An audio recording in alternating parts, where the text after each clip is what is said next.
So last month I shared some tips with you about incorporating elements of the Valentine's Day holiday into your own writing for writing romantic scenes or stories. This month, we're jumping into the folklore of leprechauns and their origins just in time for St. Patrick's Day.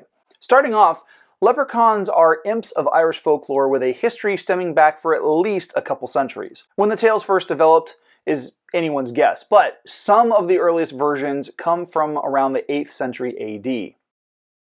Modern depictions of these beings show them wearing some level of 18th or 19th century garb, usually green in color, although that color was associated after the start of the 20th century, and they've become synonymous in pop culture as mascots for cereal brands, sports teams, colleges, and a line of terrible movies starring Warwick Davis that, kind of jump-started Jennifer Aniston's acting career. Traditionally, leprechauns were identified and classified as pygmy or diminutive fairies, always carrying around a purse or at least a shilling. It's entirely possible from an etymological direction that the name is an Irish derivation of Lupercalia, that Roman tradition that we have discussed in the last couple of months.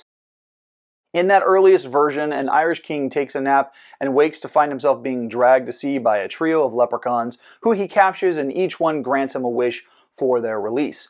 Typically, though, leprechauns are considered solitary creatures who spend a lot of time cobbling shoes.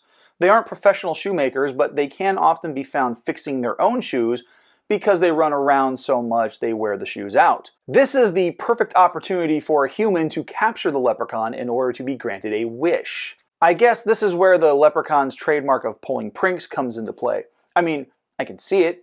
How would you feel if you spent a ton of time fixing your shoes and every time you do, some jerk picks you up and threatens to cage you if you don't grant them a wish? However, some of these pranks can be harmful to humans, like spiriting children away. Oh, that would not be good. In another version, leprechauns are the offspring of a corrupted fairy who hoards treasure and money during times of war. There is a shared similarity between leprechauns and another Celtic folklore creature, the redcap, which pops up a few times in the Harry Potter books. Red was the traditional color of the leprechauns prior to the 1900s, and the similarities are striking. Both are described as diminutive old men with beards with a preference for wearing red. Both are considered solitary fairies, often inhabiting secluded locations.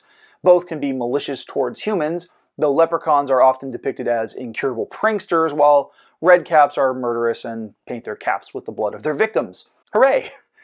The main difference is that leprechauns are definitively Irish, while the redcap is more associated with northern England and Scotland. So, here are 3 tips for writing in a leprechaun. Now, you can go right for the fantasy element, or you can change it up by including a character who resembles a leprechaun, or if you were to say, go in a sci-fi direction, the leprechaun could be some kind of AI algorithm. Totally your choice, but here's tip number 1. Shift from the lucky charm to the grumpy trickster. This is what the leprechaun horror movies did back in the late 80s and early 90s. Modern pop culture makes these creatures out to be cartoonish, but true Irish folklore paints them as being solitary and often ill-tempered. Focus on the characters and their capricious nature, and if you're writing some kind of modern thriller, perhaps consider making the character some kind of elusive informant. Tip number 2, emphasize the solitary nature. Perhaps focus on their obsession with craftsmanship and isolation. Perhaps use this nature to craft a scene that takes place in a secluded location, far off the beaten path. This can create a sense of danger for whichever character, whether it's protagonist or antagonist, are interacting with the leprechaun character. You can even use elements from tip number 1 with this tip to ramp up the tension in the scene.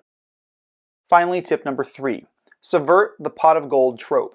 Even though leprechauns are synonymous with wealth, it's not about giving money away, but protecting it. They're also notoriously difficult to catch and incredibly evasive. Instead of a literal pot of gold, change the treasure trove to something that would be a high-value asset for someone searching for information, or maybe it's a person of interest that they are searching for. This is the kind of subversion that works for any genre. The point is, you get to decide what the leprechaun is hoarding away and how it fits in with the rest of the story. So that's it. Follow these 3 tips and you'll be well on your way to writing leprechauns of any kind into whatever story you're authoring.